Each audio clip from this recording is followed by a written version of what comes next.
Hello friends, আপোনালোক সকলোকে স্বাগতম জনাইছো এক্সামছ ফ্ৰেণ্ড ইউটিউব চেনেলটোলৈ। বন্ধুসকল আমি আলোচনা কৰি আছো সিটেট 7 জুলাই 2024 ৰ কাৰণে অসমীয়া ভাষাৰ বিষয়ে। আৰু আজি আমি আলোচনা কৰিম 2022-23 চনত যিবোৰ প্ৰিভিয়াছ ইয়াৰত কোৱেশ্চন আহি গৈছে তাৰ বিষয়ে। আৰু পুনে আমি কোৱেশ্চন আনসাৰলৈ আগবাঢ়িছো। আজিৰ ভিডিঅ'টোৰ প্ৰথম কোৱেশ্চনটো দিয়া আছে ভাষাৰ অধ্যয়নক কি বুলি জনা যায়? যে ভাষাৰ যি অধ্যয়ন থাকে তাক আমি কি বুলি জানো? ইয়াৰ যি প্ৰথম অপচনটো দি আছে ভাষা প্ৰণালী, অপচন নম্বৰ 2 দি আছে ভাষা বিজ্ঞান, অপচন নম্বৰ 3 দি আছে ভাষা প্ৰক্ৰিয়া আৰু অপচন নম্বৰ 4 দি আছে ভাষা এটাৰ ব্যাকৰণ। ইয়াৰ কোনটো শুদ্ধ হ'ব? ইয়াৰ শুদ্ধ উত্তৰটো হ'ব অপচন নম্বৰ বি অৰ্থাৎ 2 ভাষা বিজ্ঞান। যে ভাষাৰ অধ্যয়নক আমি ভাষা বিজ্ঞান বুলি জানো। য'ত কি কৰা হয় ভাষাৰ বিষয়ে অধ্যয়ন কৰা হয় সেইটো হৈছে ভাষাৰ বিজ্ঞান। আৰু যিজনে ইয়াৰ বিষয়ে অধ্যয়ন কৰে তেওঁক ভাষা বিজ্ঞানী বুলি কোৱা হয়। আৰু ইয়াত যি প্ৰথম অপচনটো দিয়া আছে ভাষা প্ৰণালী। ভাষা প্ৰণালীনো কি হয়? ভাষা প্ৰণালী হৈছে যেতিয়া আমি কি কৰোঁ ভাষাৰ বিষয়ে আমি অধ্যয়ন কৰোঁ বা ভাষা কোনটো প্ৰণালীৰ মাজেৰে শিকোঁ, এটা প্ৰণালীৰ মাজেৰে কি কৰোঁ ভাষাটো শিকোঁ। আৰু অপচন নম্বৰ 3 যি দি আছে ভাষাৰ প্ৰক্ৰিয়া। ভাষাটো আমি কি হয় এটা প্ৰক্ৰিয়া মাধ্যমেদি শিকোঁ। ইয়াক আমি কি কৰিব পাৰোঁ প্ৰচেছ বা প্ৰচেজাৰেল নলেজ বুলি ক'ব পাৰোঁ। প্ৰথমে আমি কি কৰোঁ ভাষা বিভিন্ন স্বৰধ্বনি বা ব্যঞ্জন ধ্বনিবোৰ শিকোঁ, তাৰপিছত লাহে লাহে কি কৰোঁ আমি ভাষা এটা শিকোঁ। আৰু ইয়াত যি দি আছে অপচন নম্বৰ 4 যে ভাষা এটাৰ ব্যাকৰণ। যে ব্যাকৰণ কি হয়? ব্যাকৰণ হৈছে প্ৰতিটো ভাষাৰ কাৰণে ব্যাকৰণ থকাটো বাধ্যতামূলক। আমি অসমীয়া ভাষা শিকোঁতে কি কৰিব লাগে অসমীয়া ভাষাৰ ব্যাকৰণ জানিব লাগিব, নহ'লে আমি ভাষাৰ বিষয়ে ভালকৈ বুজি নাপাম বা ক'ত কেনেকুৱা ধৰণৰ শব্দ ব্যৱহাৰ কৰিব লাগে এইটো আমি গম নাপাম। চ' মনত ৰাখিব ইয়াৰ শুদ্ধ উত্তৰটো হৈছে অপচন নম্বৰ 2। এবাৰ আছোঁ নেক্সট কুৱেশ্যনটোলৈ। 2 নম্বৰ কুৱেশ্যনটোত কি দি আছে যে ত্ৰিভাষা সূত্ৰৰ লক্ষ্য হ'ল যে নেশ্যনেল এডুকেশ্যন পলিচি 2020 যে ত্ৰিভাষা সূত্ৰ এটা আনিছে। ইয়াৰ আগৰ পৰাই আছে এইটো, কিন্তু নেশ্যনেল এডুকেশ্যন পলিচি ইয়াৰ ওপৰত বেছি গুৰুত্ব দিছে। আৰু এই ত্ৰিভাষা সূত্ৰৰ লক্ষ্য কি এইটো আমাক সুধিছে। ইয়াৰ যি প্ৰথম অপচনটো দি আছে যে মাতৃভাষা ভিত্তিক বহুভাষিকতাৰ পৃষ্ঠপোষকতা কৰা, এইটোৱে হ'ব ইয়াৰ শুদ্ধ উত্তৰ। যে ত্ৰিভাষা সূত্ৰই কি কৰে যে মাতৃভাষাৰ ভিত্তিত বহুভাষিকতাক গুৰুত্ব দিয়ে বা পৃষ্ঠপোষকতা কৰে। অৰ্থাৎ কি কৰিব লাগে ইয়াতে যে প্ৰথমে শিশুৱে কি কৰিব মাতৃভাষা শিকিব, তাৰপিছত কি কৰিব মাতৃভাষা শিক্ষা দিয়াৰ পিছত বা মাতৃভাষা প্ৰথম ভাষা হিচাপে থাকিব আৰু তাৰপিছত ইংৰাজী ভাষা থাকিব। আমি অসমীয়াসকলৰ কাৰণে যে প্ৰথমে মাতৃভাষা আমাৰ অসমীয়া হ'ব, তাৰপিছত ইংৰাজী ভাষা শিকোৱা হ'ব আৰু তাৰপিছত কি কৰা হ'ব এটা মডাৰ্ণ ইণ্ডিয়ান লেংগুৱেজ শিকোৱা হ'ব। ছাপ'জ অসমীয়া ইংৰাজীৰ পিছত হ'ব কি হিন্দী, এনেকুৱা ধৰণৰ হ'ব পাৰে। যে প্ৰথমে কি হ'ব প্ৰথম লেংগুৱেজ আমাৰ হ'ব অসমীয়া, ছেকেণ্ড লেংগুৱেজ ইংলিছ আৰু থাৰ্ড লেংগুৱেজ হ'ব হিন্দী, এনেকুৱা ধৰণৰ। এবাৰ নেক্সট কুৱেশ্যনটোলৈ। 3 নম্বৰ কুৱেশ্যনটোত কি দি আছে যে ষষ্ঠ শ্ৰেণীৰ শিক্ষয়িত্ৰীয়ে ছোৱালীয়ে শ্ৰেণীকোঠাত আলোচনাৰ মাধ্যমেৰে শব্দভাণ্ডাৰ শিকিবৰ কাৰণে কিছুমান বয় বস্তু আনি সেই বস্তুবোৰৰ সৈতে জড়িত ধাৰণা আৰু অনুভৱ তুলনা কৰিছে। কি কৰিছে যে ষষ্ঠ শ্ৰেণীৰ এগৰাকী শিক্ষয়িত্ৰীয়ে শ্ৰেণীকোঠাত উদাহৰণ দিয়াৰ কাৰণে ঘৰৰ পৰা কিছুমান বয় বস্তু লৈ আহিছে। ছাপ'জ এনেকুৱা ধৰণৰ হ'ব পাৰে ক্লাছত এটা আপেলৰ বিষয়ে কি কৰা হৈছে আলোচনা কৰা হৈছে বা আপেলৰ বিষয়ে কোৱা হৈছে। এইটোনো কি হয় তাৰ কাৰণে কি কৰিছে ঘৰৰ পৰা এটা আপেল লৈ আহিছে, আহি ছাত্ৰ ছাত্ৰীসকলক দেখুৱাইছে। এনেকুৱা ধৰণৰ যি অনুভৱ এইটো কি কৈছে। তাৰপিছত কি কৈছে শ্ৰেণীকোঠাত তেওঁ ব্যৱহাৰ কৰা বস্তুবোৰক কি বুলি কোৱা হ'ব? এই যে ঘৰৰ পৰা বিভিন্ন ধৰণৰ সামগ্ৰী বা আনিছে তাৰ কাৰণে কনচেপ্টটো ক্লিয়াৰ কৰাৰ কাৰণে এই বস্তুবোৰক কি বুলি কোৱা হ'ব? ইয়াৰ প্ৰথম অপচনটো দি আছে যে শিক্ষণ সামগ্ৰী। শিক্ষণ সামগ্ৰীটো হয় এইটো হ'বই এইটো। তাৰপিছত দি আছে ৰিয়েলিয়া বা বাস্তৱ সামগ্ৰী। অপচন নম্বৰ 3 দি আছে কৰ্মভিত্তিক শিক্ষণ আৰু অপচন নম্বৰ 4 দি আছে শিক্ষাৰ্থী কেন্দ্ৰিক শিক্ষণ। তো শিক্ষাৰ্থী কেন্দ্ৰিক শিক্ষণ হয়। চ' ইয়াৰ এপ্ৰপ্ৰিয়েট এনচাৰটো কি হ'ব? এপ্ৰপ্ৰিয়েট এনচাৰটো হ'ব অপচন নম্বৰ 2 ৰিয়েলিয়া বা বাস্তৱ সামগ্ৰী। অৰ্থাৎ কি কৰিছে তেওঁ বাস্তৱ সামগ্ৰী কিছুমান লৈ আহিছে, আহি শ্ৰেণীত কি কৰিছে বা ক্লাছত ছাত্ৰ ছাত্ৰীসকলক সেইটোৰ জৰিয়তে ভালকৈ বুজাই দিছে। চ' এইটো হ'ব কি ৰিয়েলিয়া বা বাস্তৱ সামগ্ৰী। এবাৰ নেক্সট কুৱেশ্যনলৈ। 4 নম্বৰ কুৱেশ্যনত কি দি আছে এগৰাকী শিক্ষকে এখন আলোচনী বা বাতৰি কাকতৰ পৰা পাঠ এটা নিৰ্বাচিত কৰিব বিচাৰিলে। কি কৰিছে যে কেতিয়াবা কি কৰা হয় শ্ৰেণীকোঠাত যিবোৰ পাঠ দিয়া থাকে তাত কি কৰা হয় বিভিন্ন ধৰণৰ চৰ্চা গ্ৰহণ কৰা হয়। তাত কি কৰা হৈছে যে এগৰাকী শিক্ষকে বাতৰি কাকতৰ পৰা কি কৰিব বিচাৰিছে পাঠটো নিৰ্বাচন কৰিব বিচাৰিছে। বোধশক্তিৰ স্তৰ আৰু বিষয়বস্তুৰ শিক্ষাৰ্থীসকলৰ বয়স অনুসৰি উপযুক্ত হোৱাকৈ তেওঁ পাঠটো নিৰ্বাচন কৰিছে। কি কৰিছে ইয়াতে যাতে বিষয়টো কি হয় শিক্ষাৰ্থীসকলৰ বয়স অনুসৰি উপযুক্ত হয় আৰু তাৰ কাৰণে কি কৰিছে তেনেকুৱা ধৰণৰ যাতে ভাষা হয় তাৰ তেনেকুৱা ধৰণৰকৈ কি কৰিছে পাঠটো নিৰ্বাচন কৰিছে। যে পাঠটো নিৰ্বাচন কৰোঁতে কি কৈছে ইয়াতে পাঠটো নিৰ্বাচন কৰোঁতে তেওঁৰ স্থিৰাংক বা প্যাৰামিটাৰবোৰ কি যে কি কৰি প্ৰথম কথা হৈছে কি ইয়াত ষষ্ঠ শ্ৰেণীৰ কি কৰিছে শিক্ষাৰ্থীসকলৰ কাৰণে পাঠ এটা নিৰ্বাচন কৰিছে আৰু ক'ৰ পৰা নিৰ্বাচন কৰিছে পাঠটো বাতৰি কাকতৰ পৰা তো ইয়াত তেওঁ কোনটো বিষয়ত বেছি গুৰুত্ব দিব লাগিব এইটো আমাক সুধিছে ইয়াৰ যি প্ৰথম অপচনটো দি আছে যে বিষয়বস্তু আৰু মনোবৈজ্ঞানিক বৈধতা অপচন নম্বৰ 2 দি আছে বিষয়বস্তুৰ বৈধতা অপচন নম্বৰ 3 দি আছে মনোবৈজ্ঞানিক বৈধতা আৰু অপচন নম্বৰ 4 দি আছে সামাজিক আৰু ভাষিক বৈধতা ইয়াৰ কোনটো শুদ্ধ হ'ব ইয়াৰ শুদ্ধটো হ'ব অপচন নম্বৰ 1 বিষয়বস্তু আৰু মনোবৈজ্ঞানিক বৈধতা যেটো বিষয় লৈছে এই বিষয়টো কি হ'ব লাগিব এটা শিক্ষাৰ্থীসকলৰ জীৱনৰ লগত বা তেনেকুৱা ধৰণৰ সম্পৃক্ত হ'ব লাগিব সব বিষয়বস্তুটোৰ ওপৰতে বহুত গুৰুত্ব দিব লাগিব আৰু এই যেটো বিষয় লৈছে এই বিষয়টো কেনেকুৱা ধৰণৰ হ'ব লাগিব ছাত্ৰ ছাত্ৰীসকলৰ মনোবৈজ্ঞানিক বৈধতা হ'ব লাগিব যাতে ছাত্ৰ ছাত্ৰীসকলে ষষ্ঠ শ্ৰেণীৰ কাৰণে নিৰ্বাচন কৰিছে পাঠটো যাতে এনেকুৱা ধৰণৰ নহয় যে ষষ্ঠ শ্ৰেণীৰ ছাত্ৰ ছাত্ৰীসকলে পাঠটো বুজিয়ে নাপায় বা আপাৰ ক্লাছৰ পৰা বা ছাত্ৰ ছাত্ৰীৰ কাৰণে তেনেকুৱা ধৰণৰ পাঠ সো এইটো হ'ব কি যাতে তেওঁলোকৰ ছাত্ৰ ছাত্ৰীসকলৰ কাৰণে মনোবৈজ্ঞানিকভাৱে বৈধতা হয় সো ইয়াৰ মনত ৰাখিব যে বিষয়বস্তু আৰু মনোবৈজ্ঞানিক বৈধতা এটা হ'ব ইয়াৰ শুদ্ধ উত্তৰ এবাৰ নেক্সট কোৱেশ্চনটো লৈ 5 নম্বৰ কোৱেশ্চনত কি দি আছে 5 নম্বৰ কোৱেশ্চনটো দি আছে ভাৰতীয় সংবিধানৰ অষ্টম অনুসূচী মতে কিমানটা ভাষা সংবিধানত স্বীকৃত এটো একেবাৰে ইজি কোৱেশ্চন হয় সকলোৱে জানে যে ভাৰতৰ যি সংবিধান আছে তাৰ ষষ্ঠ অনুসূচীত 22টা ভাষাৰ কি কৰিছে স্বীকৃতি প্ৰদান কৰিছে সো ইয়াৰ শুদ্ধ উত্তৰটো কি হ'ব অপচন নম্বৰ 1 22টা ভাষাৰ স্বীকৃতি দিয়া হৈছে এবাৰ নেক্সট কোৱেশ্চনটো লৈ 6 নম্বৰ কোৱেশ্চনত কি দি আছে যে অৰ্থগ্ৰহণ আৰু অনুশীলনৰ জৰিয়তে ব্যাকৰণ শিকন হৈছে কি কৰিছে ইয়াতে ব্যাকৰণ কেনেকুৱা ধৰণৰ হৈছে অৰ্থগ্ৰহণ আৰু অনুশীলনৰ জৰিয়তে কি কৰিছে ব্যাকৰণ শিকোৱা হৈছে এটো কেনেকুৱা ধৰণৰ শিকনৰ ভিতৰত আহিব ইয়াৰ প্ৰথম যে অপচনটো দি আছে পদ্ধতিগত জ্ঞান বা ইয়াত আমি কি কৰিব পাৰো প্ৰচেছাৰেল নলেজ এটো কি হয় প্ৰচেছাৰেল নলেজটো কি হয় যে এটা প্ৰক্ৰিয়াৰ মাধ্যমেদি পাৰ হ'ব লাগিব সাপোজ মই লিখি আছো লিখি থাকতে কি কৰিব লাগে বিভিন্ন ধৰণৰ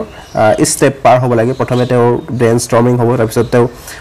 পইণ্ট বোৰ লিখি ৰাখিব তাৰ পিছত খচৰা প্ৰস্তুত কৰিব আৰু এনেকুৱা ধৰণৰ কি হেকত তেওঁ প্ৰকাশ কৰিব সো এটো কি হৈছে এটা পদ্ধতিৰ মাজেৰে গৈছে যেটো এটা পদ্ধতিৰ মাজেৰে পাৰ হ'ব এটো হ'ব কি প্ৰচেছাৰেল নলেজ বা পদ্ধতিগত জ্ঞান আৰু ইয়াত যি দি আছে ঘোষণামূলক জ্ঞান বা বৰ্ণনামূলক জ্ঞান এটো কি হয় এটো হয় এনেকুৱা ধৰণৰ এটা জ্ঞান যাৰ বিষয়ে আমাৰ ওপৰে কি থাকে নলেজ থাকে সাপোজ আমি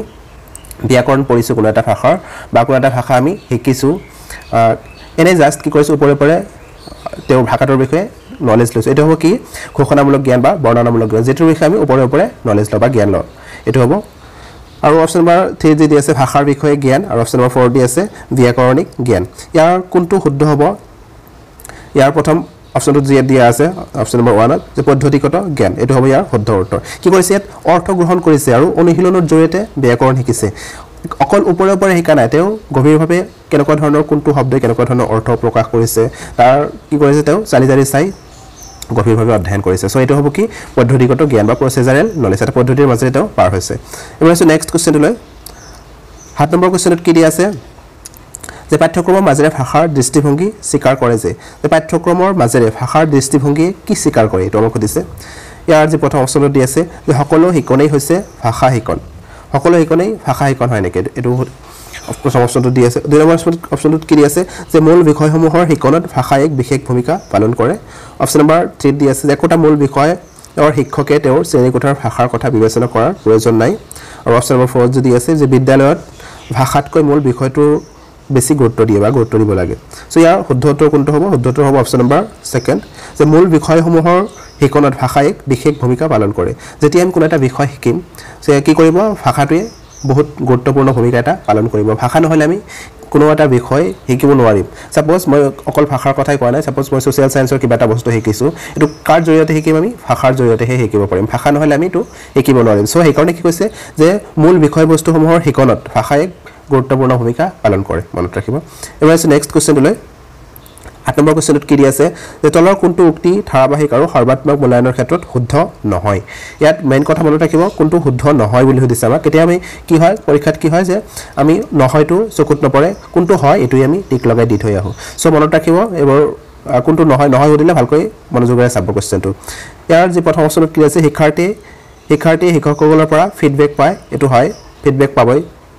যেতে কি কৰিব তেওঁলোকৰ ধাৰাবাহিকভাৱে মূল্যায়ন কৰিব ফিডবেক পাব মাজে সময়ে শিক্ষাৰ্থীৰ মূল্যায়ন যে মাজে সময়ে কি কৰিব পাৰো শিক্ষাৰ্থীসকলক মূল্যায়ন কৰিব পাৰো আমি তাৰ পিছত ধাৰাবাহিকভাৱে শিক্ষাৰ্থীৰ মূল্যায়ন ধাৰাবাহিকভাৱে মূল্যায়ন কৰিব পাৰো আৰু হেকত কি দি আছে যে মূল্যায়নৰ কাৰ্যপ্ৰণালী সম্পৰ্কে শিক্ষাৰ্থী জ্ঞাত যেনেকুৱা ধৰণৰ কাৰ্যৰ মাজেৰে বা কেনেকুৱা ধৰণৰ কাৰ্য প্ৰণালীৰ মাজেৰে আমি কি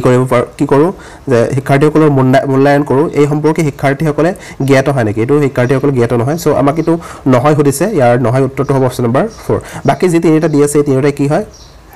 মূল্যায়নৰ ক্ষেত্ৰত জড়িত হয় আৰু মূল্যায়নৰ কাৰ্য প্ৰণালী সম্পৰ্কে শিক্ষাৰ্থীসকল কি হয় জ্ঞাত নাথাকে এইটো মনত ৰাখিব চ' সেইকাৰণে ইয়াৰ শুদ্ধ উত্তৰটো হ'ব অপশ্যন নম্বৰ 4 এবাৰ নেক্সট কুৱেশ্যনটো লৈ 9 নম্বৰ কুৱেশ্যনটোত কি দিয়া আছে যে পৰ্বতৰ বিষয়ে আকৰ্ষণীয় তথ্য বিচাৰি কিৰণে এখন বাতৰি কাকত পঢ়িছে কি কৰিছে ইয়াতে পৰ্বতৰ বিষয়ে আকৰ্ষণীয় তথ্য বিচাৰিছে তেওঁ মেইন ফোকাস কি হৈছে যে পৰ্বতৰ বিষয়ে এখন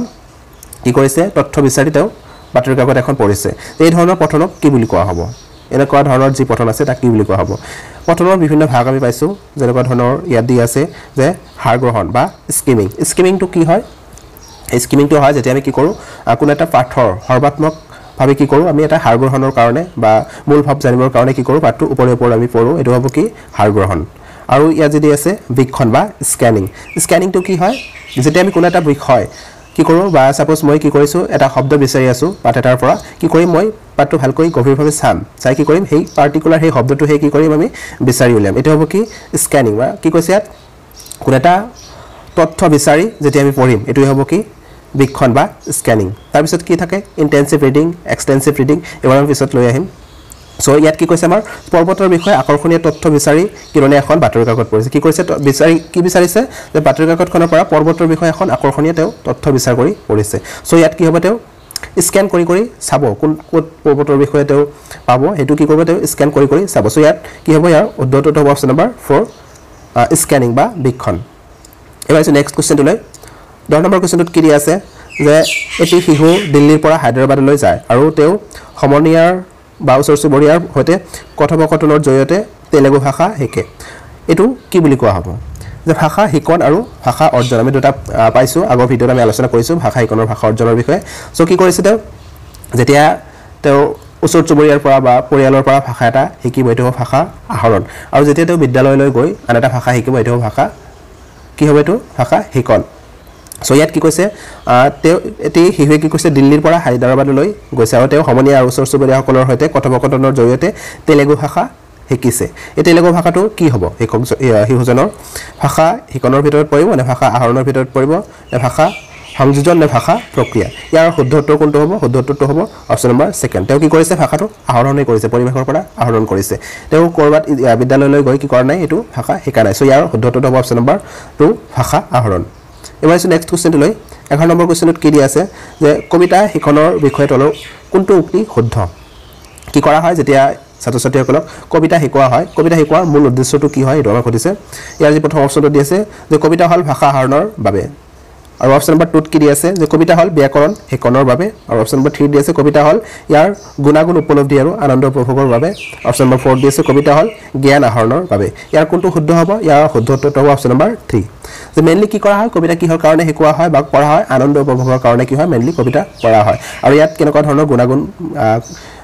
উপলব্ধি কৰিব বিচাৰিছে পাঠকজনে বা কবিজনে এটোৱে কি কৰা হয় ইয়াত মেইন গুৰুত্ব দিয়া হয় সো বাকি কেটা হয় যে কবিতা ভাষা কবিতা শিকিলে কি হয় ভাষাও শিকিব পাৰো তাৰ পিছত জ্ঞান আহৰণ হয় আৰু কবিতাৰ যোগেদি আমি কি কৰিব পাৰো ব্যাকৰণ শিকিব পাৰো কিন্তু এপ্ৰোপ্ৰিয়েট আমাক সুধিছে ইয়াতে যে মেইন উদ্দেশ্যটো কি হয় মেইন উদ্দেশ্যটো হয় কি আমাৰ আনন্দ উপভোগৰ কাৰণে কি কৰো কবিতা এটা শিকোৱা হয় ৰাইট নেক্সট কোৱেশ্চন লৈ 12 নম্বৰ কোৱেশ্চনত কি দি আছে যে ৰাষ্ট্ৰীয় শিক্ষা নীতি 2020 দ্ৰৌপদী ভাষাৰ অধ্যয়নত কিদৰে স্বীকৃতি দিছে আমি ন্যাশনাল এডুকেশন পলিসি 2020 এৰ বিষয়ে প্ৰথম কোশ্চেনটোতে পাইছো সাগে ইয়াত কি কৈছে যে ৰাষ্ট্ৰীয় শিক্ষা নীতি 2020 এ দ্ৰৌপদী ভাষাৰ অধ্যয়নক কিদৰে স্বীকৃতি দিছে কি কৈছে ইয়াতে যে ৰাষ্ট্ৰীয় শিক্ষা নীতিত ত্ৰিভাষা সূত্ৰৰ বিষয়ে কৈছে যে প্ৰথমে তেওঁ মাতৃভাষাত শিক্ষা দিব লাগিব তাৰ পিছত আন দুটা মডাৰ্ন ইণ্ডিয়ান ল্যাঙ্গুৱেজত কি কৰিব তেওঁ শিকাব আৰু ইয়াত কি কিছৰ কথা কোৱাইছে যে ত্ৰিভাষা সূত্ৰত কোৱা হৈছে ইংৰাজী আৰু ইংৰাজী ভাষাৰ বিষয়ে কোৱা আছে ইংৰাজী ভাষা থাকিব কি কো অফিচিয়েল ল্যাঙ্গুৱেজ হিচাপে থাকিব আৰু কোৱা হৈছে কি দ্ৰৌপদী ভাষাৰ বিষয়ে ইয়াত কোৱা হৈছে দ্ৰৌপদী ভাষা কি হ'ব এটা বৈকল্পিক ভাষা হিচাপে শিকোৱাৰ কথা কোৱা হৈছে ছাত্ৰ ছাত্ৰীসকলক সো ইয়াৰ শুদ্ধ উত্তৰ কোনটো হ'ব শুদ্ধ উত্তৰটো হ'ব অপচন নম্বৰ 1 যে অতিৰিক্ত বিকল্প হিচাপে তেওঁলোকক কি কৰা হ'ব দ্ৰৌপদী ভাষা শিকোৱা হ'ব যে দ্ৰৌপদী ভাষা কেইটা আছে এটো মনত ৰাখিব লাগিব ইয়াৰ এনেকুৱা ধৰণৰ ডাইৰেক্ট আহে যে তলৰ কোনটো দ্ৰৌপদী ভাষা হয় বা কোনটো নহয় এনেকুৱা ধৰণৰ আহে সো দ্ৰৌপদী ভাষাৰ বিষয়ে ভালকৈ চাই ল'ব ধ্ৰুপদী ভাষা 6টা আছে বৰ্তমানলৈকে তামিল তেলেগু কন্নড় ওড়িয়া সংস্কৃত এনেকুৱা ধৰণৰ 6টা আছে মনত ৰাখিব ইয়াত যদি আছে ত্ৰিভাষা সূত্ৰৰ অধীনত নহয় এটো ত্ৰিভাষা সূত্ৰৰ বাহিৰত আছে অতিৰিক্ত বিকল্প হিচাপে কি কৰা হয় ধ্ৰুপদী ভাষা শিকোৱা হয় মনত ৰাখিব এবাৰ আছে নেক্সট কোৱেশ্চন লৈ 13 নম্বৰ কোৱেশ্চনত কি দি আছে যে লিখনটো কি হয় এটো আমাক সুধিছে অপচন নম্বৰ 1 দি আছে যে অনুশীলনৰ প্ৰয়োজন নাই লিখনৰ বাবে কি হয় অনুশীলনৰ প্ৰয়োজন নাই এটো হয় শুদ্ধ হয় নেকি অপচন নম্বৰ 2 দি আছে ই হৈছে উৎপাদক ভিত্তিক কাৰ্য অপচন নম্বৰ 3 দি আছে ই হৈছে প্ৰক্ৰিয়া ভিত্তিক বা প্ৰসেস বেসড কাৰ্য আৰু অপচন নম্বৰ 4 দি আছে শিক্ষাৰ্থীয়ে একেবাৰতে লিখে শিক্ষাৰ্থী কি হয় একেবাৰতে লিখিব পাৰে নেকি এটো শুদ্ধ নহয় কেতিয়াও শুদ্ধ হ'ব নোৱাৰে একেবাৰতে কোনেও নিহিকে যে অনুশীলনৰ প্ৰয়োজন নাই হিকনত লিখিবলৈ কি হয় অনুশীলনৰ প্ৰয়োজন হয় এটো শুদ্ধ নহব আৰু অপচন নম্বৰ 2 আৰু 3 যদি আছে যে ই হৈছে উৎপাদক ভিত্তিক কাৰ্য নে ই হৈছে প্ৰক্ৰিয়া ভিত্তিক কাৰ্য লিখনটো কি হয় এটা আমি অলপ আগতে কৈ আহিছো লিখনটো কি হয় এটা প্ৰসেস বেসড কাৰ্য হয় বা প্ৰক্ৰিয়াৰ মাজেৰে আমি কি কৰিব লাগে লিখিব লাগে লিখনটো সো ইয়াৰ শুদ্ধটো হ'ব অপচন নম্বৰ 3 ই হৈছে এক প্ৰক্ৰিয়া ভিত্তিক বা প্ৰসেস বেসড কাৰ্য এবাৰ নেক্সট কোৱেশ্চন লৈ 14 নম্বৰ কোৱেশ্চনত কি দি আছে যে এগৰাকী শিক্ষয়িত্ৰীয়ে তেওঁৰ শ্ৰেণীটোৰ শিক্ষাৰ্থীসকলক 5 জনকৈ একোটা দলত ভাগ কৰি তেওঁলোকক কিছুমান বিষয় দি দিলে কি কৰিছে শ্ৰেণীকোঠাত এগৰাকী শিক্ষয়িত্ৰীয়ে ছাত্ৰ-ছাত্ৰীসকলক 5 জনকৈ একোটা গোটত ভাগ কৰিছে আৰু ভাগ কৰি তেওঁলোকক কি কৰিছে তেওঁলোকৰ শিক্ষাৰ্থীসকলক নিজে বাছি লোৱা বিষয়টোৰ ওপৰত প্ৰয়োজনীয় তথ্য সংগ্ৰহ কৰিবলৈ আৰু বিষয়টোৰ বিষয়ে এটা প্ৰতিবেদন প্ৰস্তুত কৰিবলৈ গোটেই শ্ৰেণীটোৰ সন্মুখত উপস্থাপন কৰিবলৈ ক'লে কি কৈছে ইয়াতে প্ৰথম কথা যে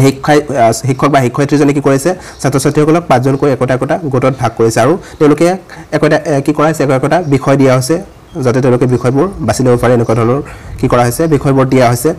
তাৰ পিছত কি কৰিছে বিষয়বোৰৰ সম্পৰ্কে কি কৰিব ছাত্ৰ-ছাত্ৰীসকলক প্ৰতিবেদন এখন প্ৰস্তুত কৰিব আৰু কি কৰিব শ্ৰেণীকোঠাৰ সন্মুখত উপস্থাপন কৰিব এই কাৰ্যটোক আমি কি বুলি কোৱা হয় এটা কাৰ্য হ'ব নে দলীয় কাৰ্য না গঠনমূলক কাৰ্য হ'ব নে প্ৰকল্প হ'ব এটো দলীয় কাৰ্যটো হ'বই যে দলত তেওঁলোকে কাম কৰিব সো ইয়াৰ শুদ্ধটো কোনটো হ'ব শুদ্ধটো হ'ব অপচন নম্বৰ 4 প্ৰজেক্ট কি কৰা হৈছে তেওঁলোকক একোটা প্ৰজেক্ট দিয়া হৈছে প্ৰজেক্টত কি হয় তেওঁলোকক মেইনলি দলত ভাগ কৰি দিয়া হ'ব 5 জনকৈ বা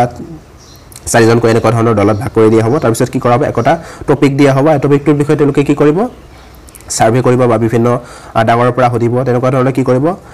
প্ৰজেক্টটো সম্পূৰ্ণ কৰিব আৰু হেকত কি কৰিব বিদ্যালয়ত আহি এই প্ৰজেক্টটোৰ বিষয়ে তেওঁলোকে বাকি ছাত্ৰ-ছাত্ৰীসকলৰ আগত কি কৰিব উপস্থাপন কৰিব সো মনত ৰাখিব এটো হ'ব কি এটা প্ৰকল্প বা প্ৰজেক্ট এবাৰ নেক্সট কোৱেশ্চন লৈ অৰ্থাৎ আজিৰ ভিডিওৰ শেষৰটো কোৱেশ্চন লৈ ইয়াত কি দি আছে